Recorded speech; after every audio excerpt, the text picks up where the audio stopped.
दादा आपके करीबी सुरक्षित नहीं है तो बंगाल की जनता कैसे सुरक्षित होंगे?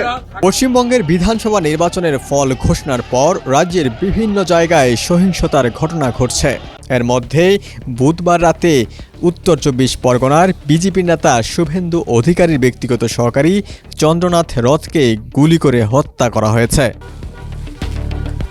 পুলিশ জানিয়েছে কলকাতার নিকটবর্তী উত্তর ২৪ পরগনা জেলার মধ্যম গ্রামে বিজেপি নেতা পি.এ. চন্দ্রনাথ রথকে দুবার গুলি করা হয়। রথের সঙ্গে থাকা বুদ্ধদেব নামে আরেক ব্যক্তি আহত হয়েছেন, তাকে হাসপাতালে নিয়ে যাওয়া হয়েছে।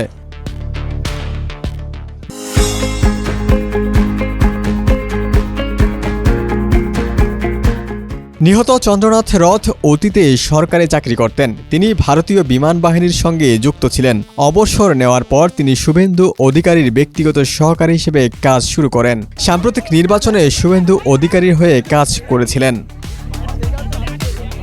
শুভেন্দু অধিকারী পেকে হত্যার ঘটনাটি এমন দিনে ঘটল যেদিন বিজেপি অভিযোগ করেছে তৃণমূল কংগ্রেসের কর্মীরা বিজেপি সমর্থকদের ছদ্মবেশে সহিংসতা উস্কে দেওয়ার চেষ্টা করছে। এই ঘটনা তৃণমূল কংগ্রেসকে দোষারোপ করছে বিজেপি। দলটির নেতা নিখিল প্রসূন জানান, তৃণমূল কংগ্রেস যে সহিংসতার সংস্কৃতি জন্ম দিয়েছে এটা তার ফল। খুব নির্মমভাবে তাকে হত্যা করা হয়েছে, এর তদন্ত হওয়া উচিত।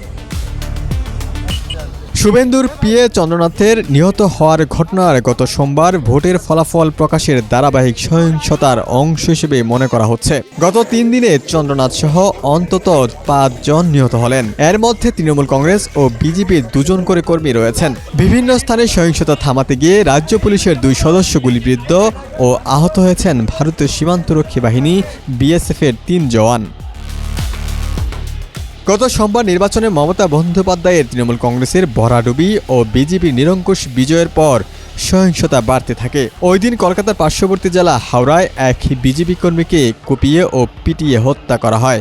পরদিন ২৪ পরগনা জেলায় নিউ টাউনে বিজেপির বিজয় মিছিলে হামলা চালিয়ে এক বিজেপি কর্মীকে হত্যার অভিযোগ উঠেছে তৃণমূলের বিরুদ্ধে। সহিংসতায় ২ তৃণমূল কংগ্রেসের কর্মীও নিহত হয়েছেন। এসব ঘটনায় বিজেপি কর্মীদের জড়িত থাকার অভিযোগ উঠেছে। বীরভূমে আরেক তৃণমূল কংগ্রেস কর্মীকে হত্যার অভিযোগ উঠেছে বিজেপির বিরুদ্ধে। রাজ্যের বিভিন্ন স্থানে তৃণমূল কংগ্রেস ও বিজেপির কর্মী সমর্থকদের মধ্যে এখনও সংঘর্ষ চলছে।